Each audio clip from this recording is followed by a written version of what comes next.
திருப்பூரில் இருக்க ஒரு எலக்ட்ரிக்கல் கடையில் வேலை பார்க்குற ஒரு பேர் தான் சதீஷ். நம்ம சதீஷ் வந்துட்டு சின்ன வயசாக இருக்கும்போதே தன்னுடைய அப்பா வந்துட்டு இறந்துட்டதுனால நம்ம சதீஷோட குடும்பத்தில் அவங்களுடைய அம்மா, அவங்களுடைய அக்கா, சதீஷ்னு 3 பேர் தான் இருந்திருக்கிறாங்க. நம்ம சதீஷனுடைய அப்பா வந்துட்டு சின்ன வயசுலேயே இறந்துட்டதுனால குடும்ப பொறுப்பு, குடும்ப பாரம்ன்ட்டு எல்லா விஷயத்தையுமே சதீஷ் தான் பார்த்தாகணும். அப்படிங்கிற பட்சத்தில் சதீஷ் வந்துட்டு கல்லூரி படிப்பை முடித்ததுமே ஏதோ ஒரு வேலைக்கு வந்துட்டு போயாகணும் அப்படின்னு சொல்லிட்டு லோக்கலில் இருக்கக்கூடிய ஒரு எலக்ட்ரிக்கல் கடைக்கு வந்துட்டு வேலைக்கு போகவும் ஆரம்பிச்சிருக்காரு. நம்ம சதீஷ்க்கு வந்துட்டு எலக்ட்ரிக்கல் வேலை, மெக்கானிக்கல் வேலைன்ட்டு எல்லா வேலையுமே சொந்தமாக நல்லாவே செய்ய தெரிஞ்சாலும் சொந்தமாக கடை வைக்கிற அளவுக்கு இவருக்கு வசதி இல்லாததுனால கிடைக்கிற வேலைக்குனாச்சும் போய் கொஞ்சம் பணம் சேர்த்து வைக்கணும் அப்படின்னு சொல்லிட்டு நம்ம சதீஷ் வந்துட்டு ஒரு எலக்ட்ரிக்கல் கடைக்கு வேலைக்கு போகவும் ஆரம்பிக்கிறாரு. நம்ம சதீஷ்க்கு வந்துட்டு எந்த ஒரு கெட்ட பழக்கமும் கிடையாது. அப்படிங்கிறதுனால நம்ம சதீஷுடைய வீட்டுக்கு பக்கத்தில் இருக்கவங்க எல்லாமே சதீஷ்கிட்ட நல்லாவே நெருங்கி பேசி பழகவும் ஆரம்பிச்சிருக்காங்க. நம்ம சதீஷனுடைய அக்காவுக்கு வந்துட்டு திருமண வயது ஆகியும் வசதி வாய்ப்பு இல்லாத ஒரு காரணத்தினால இன்னும் திருமணம் பண்ணாமல் நம்ம சதீஷால் முடிஞ்ச வேலைக்கு போய்கிட்டு நம்ம சதீஷ் வந்துட்டு கொஞ்சம் கொஞ்சமாக பணம் வந்துட்டு தன்னுடைய அக்காவுடைய திருமணத்துக்கு சேர்த்து வச்சுருக்கவும் செய்கிறாரு. அப்படி இருக்கும்போது நம்ம சதீஷனுடைய தெருவிலேயே ஒரு 5 வீடு தள்ளி அனிதா அப்படிங்கிற ஒரு அக்கா கிட்ட வந்துட்டு பேசி பழகவும் ஆரம்பிச்சிருக்கிறாங்க. நம்ம அனிதா வந்துட்டு நல்ல ஒரு வசதியான குடும்பத்தை சேர்ந்த ஒரு பொண்ணு தான். அவங்களுக்கு வந்துட்டு தன்னுடைய அக்கா வயசு தான் இருக்கும். அப்படிங்கிறதுனால நம்ம சதீஷ் வந்துட்டு அக்கா அப்படிங்கிற ஒரு உரிமையில் அவங்கள்ட்ட வந்துட்டு பேசி பழகவும் ஆரம்பிக்கிறாரு. அவங்கக்கிட்ட கொஞ்சம் வந்துட்டு நெருங்கி பேசும்போது தன்னுடைய குடும்ப சூழ்நிலை, தன்னுடைய அக்காவுடைய மேரேஜ் தடைப்பட்டு நின்றுக்கிறது, எல்லா விஷயத்தையும் சொல்லி புலம்பவும் ஆரம்பிச்சிருக்காரு. நம்ம அனிதா வந்துட்டு நல்ல ஒரு வசதியான குடும்பத்தை சேர்ந்தவங்க தான். நம்ம அனிதாவுடைய வீட்டுக்காரர் வந்துட்டு திருமணமாகி கொஞ்சம் வருஷத்துலேயே தன்னை தனியாக விட்டுட்டு வெளிநாட்டுக்கு போய் செட்டில் ஆகிட்டதுனால தன்னுடைய குழந்தைக்கூட தனிமையில் தான் இருந்திருக்கிறாங்க. நம்ம அனிதாவுக்கு வந்துட்டு சொந்த பந்தம்ன்ட்டு பெருசாக எந்த ஒரு ஆதரவும் இல்லை. அப்படிங்கிறதுனால நம்ம சதீஷ் கூட தான் சொந்த தம்பியாக நினச்சி ரொம்பவே நெருங்கி பேசி பழகவும் ஆரம்பிச்சிருக்கிறாங்க. அப்படி நெருங்கி பேசும்போது நம்ம சதீஷ் சொன்னதெல்லாம் கேட்டு, ஒன்றும் கவலைப்படாத சதீஷ், நாங்களாம் இருக்கோம்ல, எங்களால் முடிஞ்ச ஒரு உதவியை வந்துட்டு நாங்கள் வந்துட்டு உனக்கு பண்ணுறோம் அப்படின்னு சொல்லி ஒரு மாதம் கழித்து நம்ம அனிதா வந்துட்டு பேங்க்கு போயிட்டு ஒரு 2 லட்சம் பணம் வந்துட்டு எடுத்துகிட்டு வந்து நம்ம சதீஷ் கையில் கொடுத்து, உன்னுடைய அக்காவுடைய திருமணத்தை நீ நினச்ச மாதிரி பண்ணு அப்படின்னு சொல்லி காசும் கொடுக்குறாங்க. அந்த ஒரு அமௌண்ட்டை நம்ம சதீஷ் வந்துட்டு வாங்கிட்டு போயிட்டு வீட்டில் இவர் சேர்த்து வச்சுருந்த காசையும் வச்சு தன்னுடைய அக்காவினுடைய கல்யாணத்தை தான் நினச்ச மாதிரியே ரொம்பவே நல்லபடியாகவே சந்தோஷமாக முடிக்கிறாரு.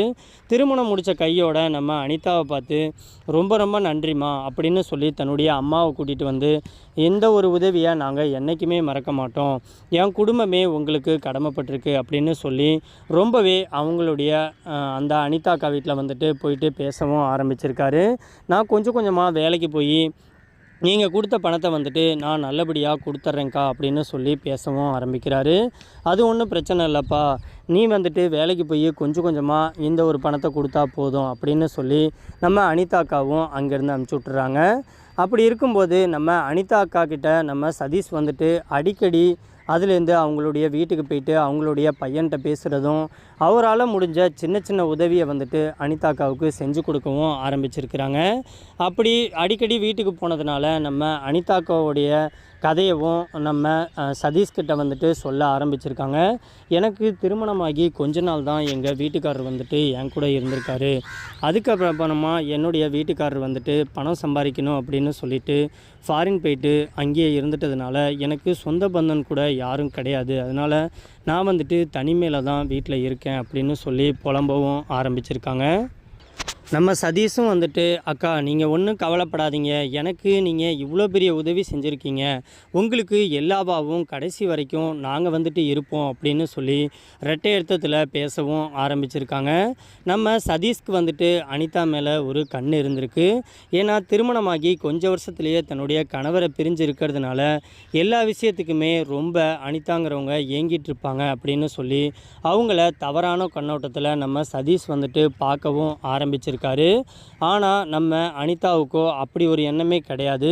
இருந்தாலும் நம்ம சதீஷ் வந்துட்டு கொஞ்சம் நெருங்கி பேசி பழக ஆரம்பிக்கும் போதும் அதுக்கு பெருசாக தடை எதுவும் சொல்லாததுனால நம்ம சதீஷும் அவங்கக்கிட்ட கொஞ்சம் நெருக்கமாகவே பழக ஆரம்பிச்சிருக்காங்க.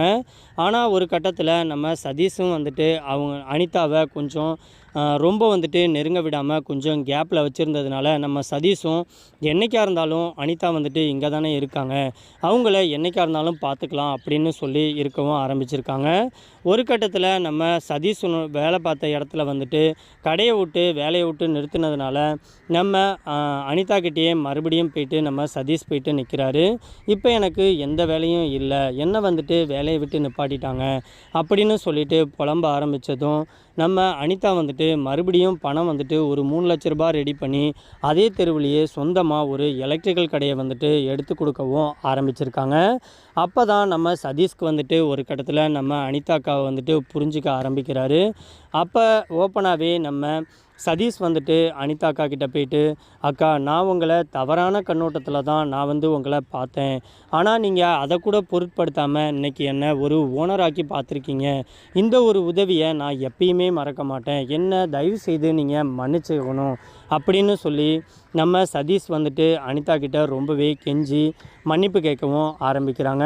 பரவாயில்லப்பா, எனக்கு ஒரு தம்பி இருந்தால் நான் பண்ண மாட்டேனா, நீ வந்துட்டு இந்த ஒரு கடை மூலியமாக நல்லபடியாக சம்பாரித்து நீயும் ஒரு பொண்ணை கல்யாணம் பண்ணி அவங்க கூட சந்தோஷமாக வாழணும், அதுதான் என்னுடைய பெரிய ஆசையே அப்படின்னு நம்ம அனிதாக்கா வந்துட்டு சொல்லவும் ஆரம்பிக்கிறாங்க. ஆனால் திருமணம் பண்ணிவிட்டு நீயும் என்னுடைய வீட்டுக்காரர் மாரி வெளிநாட்டுக்கு எங்கேயும் மனைவியை தனியாக விட்டுட்டு போயிடாத, கூடவே இருந்து அவங்கள கடைசி வரைக்கும் நீதான்பா பார்த்துக்கணும் அப்படின்னு சொல்லி அறிவுரையும் சொல்கிறாங்க. அதே மாதிரியே நம்ம சதீஷும் அந்த ஒரு கடை மூலியமாக நல்லபடியாக சம்பாரித்து நம்ம அனிதா கிட்ட வாங்கின பணத்தையும் கொஞ்சம் கொஞ்சமாக கொடுத்துட்டு அவங்க நினச்ச மாதிரியே ஒரு நல்ல ஒரு பொண்ணாக பார்த்து அந்த ஊர்லேயே திருமணம் பண்ணிவிட்டு ரொம்பவே சந்தோஷமாக வாழவும் ஆரம்பிக்கிறாங்க. நம்ம அனிதா கிட்ட போயிட்டு நம்ம சதீஷ் வந்துட்டு, அக்கா என்னைய மறுபடியும் கேட்குறேன், என்னை வந்துட்டு தப்பாக நினச்சிக்காதீங்க, அப்போதைக்கு என்னுடைய வயசு கோளாறில் நான் வந்துட்டு ஒரு தப்பான கண்ணோட்டத்தில் உங்களை பார்த்தேன், ஆனால் இன்றைக்கி என்னை வந்துட்டு நீங்கள் ஒரு நல்ல மனுஷனாக மாற்றி இன்றைக்கி நல்லபடியான ஒரு வாழ்க்கைக்குள்ளார என்னை வாழ வச்சுருக்கீங்க, இந்த ஒரு நன்றி கடனுக்கு நான் எது செஞ்சாலும் ஈடாகாது அப்படின்னு சொல்லி மறுபடியும் மன்னிப்பு கேட்டிருக்காங்க.